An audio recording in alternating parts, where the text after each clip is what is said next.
Esse negócio de NFT não é negócio de rede Ethereum? Não, não, mas agora tá no Bitcoin também. NFT no Bitcoin? Como assim? É isso mesmo. Agora é possível ter NFTs dentro da blockchain do Bitcoin. Algumas pessoas não estão contentes com isso. Será que isso pode atrapalhar, congestionar a rede? Vamos entender tudo isso agora no vídeo, então vamos lá.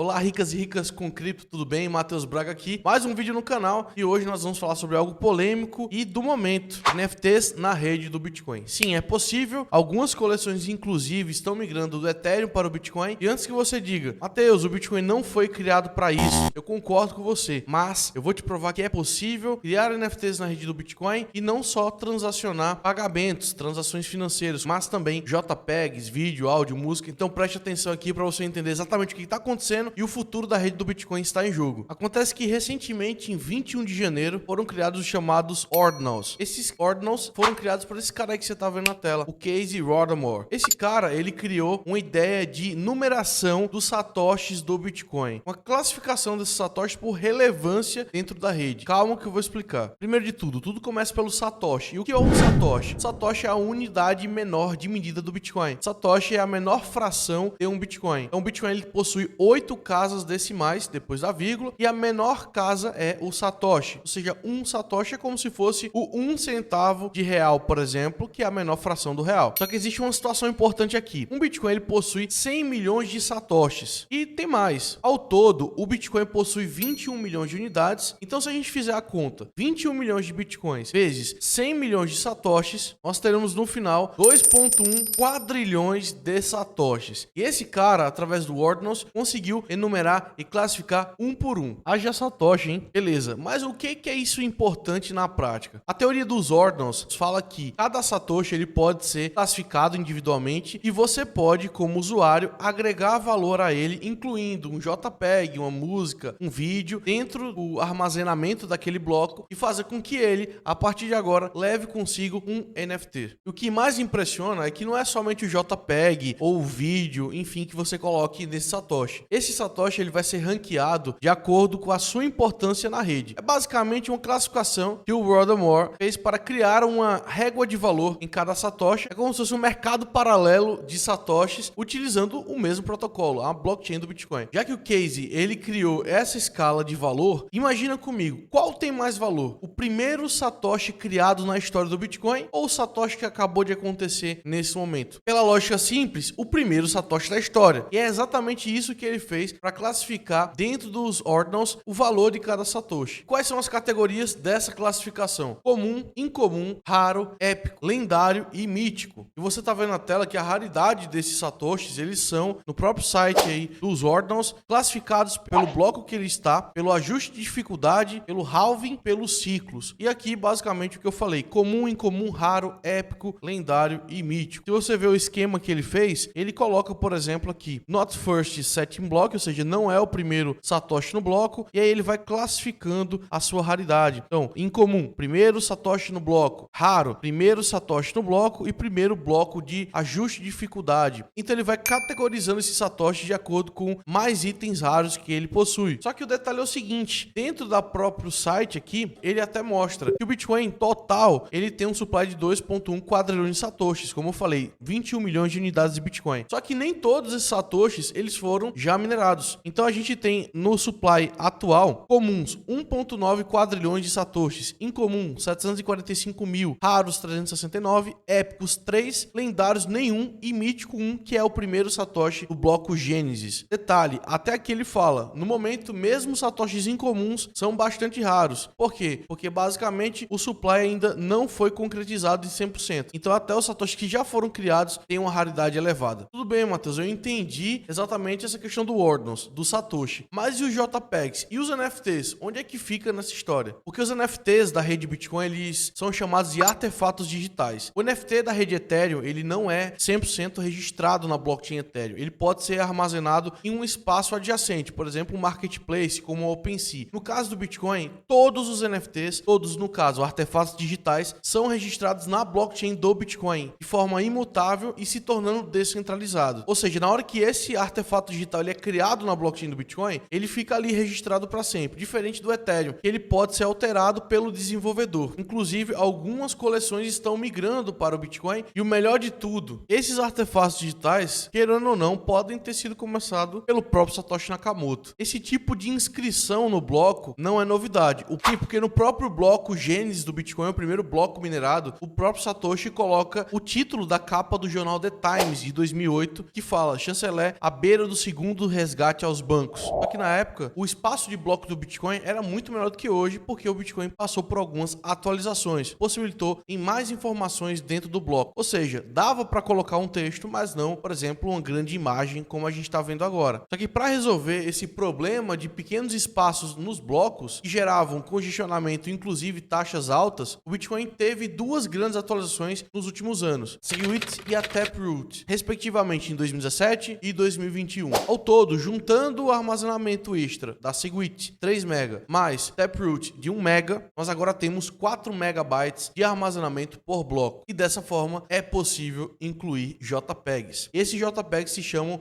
inscriptions. Esses inscriptions, no português, inscrições dentro da blockchain do Bitcoin. Cada inscription que você está vendo aí na tela, essa imagem ou vídeo, é colocado dentro de cada Satoshi. Ou seja, o inscription só é possível por conta dos ordinals, que é justamente essa classificação individual de cada Satoshi. E essa inscrição em cada Satoshi é imutável, totalmente rastreável, transferível, acumulado, comprado, vendido e descoberto por acaso na sua carteira, como diz o próprio protocolo dos ordinals. Certo, Matheus? Agora, onde registrar e como comprar e vender esses JPEGs ou artefatos digitais? Bom, ainda não é tão simples assim. Você precisa de uma carteira específica dos ordinals ou acessar o site ordinals.bot, que é esse site aí que você está vendo na tela, colocar sua imagem, JPEG ou música e sua carteira de Bitcoin. Eles vão cobrar uma taxa por isso, que gira em torno de alguns satoshis de Bitcoin, mais 10% sobre o arquivo. Feito isso, vai ser feito o registro na blockchain. E para você que já quer começar a especular, comprar e vender inscriptions, calma, ainda não tem um OpenSea da vida. Basicamente, toda compra e venda tem sido feita nos grupos de Discord, onde uma pessoa quer comprar e outra quer vender, e se tem um intermediador fazendo esse processo. Mas fica comigo que eu vou te mostrar exatamente o que já foi vendido e pelos valores extraordinários. Esse, por exemplo, foi um dos inscriptions mais caros já vendidos. Até agora, 1,4 milhões de reais. E esse mago que você está vendo na tela, que ele foi criado dentro da blockchain, quase ocupando o total de espaço completo, de 4 megabytes. E o que mais impacta é a quantidade de inscriptions já criados e a velocidade de adoção que vem crescendo aí nos últimos dias e nas últimas semanas. E também, por exemplo, a utilização da Taproot, que permite, inclusive, um armazenamento maior. Além, é claro, da demanda total da rede que vem crescendo. E claro que essa utilização gera grandes debates dentro da rede do Bitcoin pelos maximalistas e pelas pessoas que querem utilizar o Bitcoin, mas de outras formas também. E aqui eu vou te listar benefícios e malefícios que podem causar para a rede do Bitcoin. Começando pelos mineradores. Se você tem mais blocos com demanda por mais espaço, você tem pessoas que estão dispostas a pagar mais para que o seu inscription possa passar na blockchain. Isso faz com que melhore a atividade econômica dos mineradores. E se os mineradores permanecem na rede, minerando, validando transações, a segurança permanece dentro da blockchain. Segundo benefício, preenchimento dos espaços ociosos. Querendo ou não, depois das atualizações do SegWit e Taproot, mais espaço do blockchain do Bitcoin foi criado e algumas das vezes esses espaços eram preenchidos, mas sem tanta demanda instantânea. Então, querendo ou não, vai ser utilizada a blockchain e isso aumenta a usabilidade do dia a dia. Terceiro ponto, geração de taxas. Quando a gente fala de uma blockchain forte, de uma rede forte, é basicamente também pela escolha das pessoas em utilizar aquela rede no dia a dia. Isso está fazendo com que as pessoas utilizem o Bitcoin e continuem pagando taxa porque a rede é valiosa. Agora, logicamente que existe a discussão negativa, os pontos ruins que isso pode trazer. Primeiro ponto, se o Bitcoin foi criado para transações financeiras, para compras, vendas, transferências entre pessoas, isso pode fazer com que essas transações financeiras fiquem como segundo plano na rede, em um processo que pessoas com inscriptions estão competindo pelo mesmo espaço de bloco, pessoas que estão transacionando. Isso pode tirar o foco inicial do Bitcoin e acabar atrapalhando quem quer usar o Bitcoin como solução financeira. Você, por exemplo, pode gerar um leilão de taxas onde quem paga mais vai ser validado validado primeiro, e se esse fluxo aumentar bastante, então as pessoas vão querer pagar pelos seus inscriptions, deixando lá atrás as transações entre pessoas. E a Taproot Segwit foi criado justamente para resolver esse tipo de problema. E o mais grave, que na minha opinião, é a criação de um mercado paralelo de taxas para os mineradores. Da mesma forma que pela blockchain do Bitcoin é favorável que o minerador ganhe mais, mas ele pode simplesmente não querer receber na blockchain e receber por fora para validar, dependendo do inscription e da sua raridade dentro da rede. Um exemplo disso foi o próprio Mago. Eu coloquei a foto dele atrás e ele foi passado na blockchain com taxa zero, ou seja, suspeita-se que o minerador recebeu por fora para validar essa transação e todas as outras transações ficaram esperando porque aquele Mago consumiu praticamente 100% do bloco. Isso, claro, foge do intuito de descentralização do Bitcoin. Se esse poder permanecer na mão de alguém, possa escolher qual transação ou não validar, isso não é bom para a rede. Agora, se você quer aprofundar mais sobre essa questão do NFT, tanto na rede do Ethereum como na rede do Bitcoin, eu tenho um vídeo que você pode assistir aqui e você vai aprender mais sobre esse mercado. E também eu te peço, se inscreva no canal, faça parte da nossa comunidade, deixa o like no vídeo e venha aqui toda semana consumir nossos conteúdos, ensinando sobre o mercado para você enriquecer através do Bitcoin e das criptomoedas. Espero que você tenha gostado, deixe o seu comentário e eu te espero